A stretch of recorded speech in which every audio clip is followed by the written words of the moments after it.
Hello guys, তো welcome back to my channel. আর আজকে আমরা চলে গেছিলাম একটা হরর মুভি দেখতে। আর কিভাবে যে 3টের সময় ছুটিটা 1টার সময় নিয়ে মুভি ডেটে যেতে হয় সেটা আমার দিয়ে ভালো আর কেই বা জানবে। আর আমি ঠিক এতটাই এক্সাইটেড ছিলাম যে কাজ দিয়ে বেরোনোর সময় থাম ইমপ্রেশনটা দিতেও ভুলে গেছিলাম। তো আমরা টিকিটটা কাটার পর থেকেই একটু কনফিউজ ছিলাম যে যাব কিভাবে, কারণ আমাদের এখানে এতটাই বৃষ্টি হচ্ছে। তো তারপরে আমরা চলেও গেলাম, আর এত তাড়াতাড়ি এত সুন্দরভাবে যে কখন সন্ধেটা কেটে গেল জাস্ট বুঝতেই পারলাম না। আর আমার কাছে মুভির থেকেও বেশি ম্যাটার করে মানুষটা, কারণ মানুষটাই তো থাকবে না লাস্ট পর্যন্ত।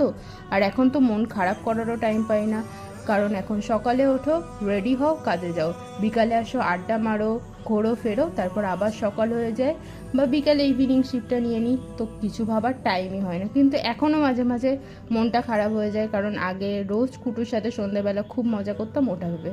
বাট ঠিক আছে, এটাই তো লাইফ, সব কিছু মেনে নিতে হবে।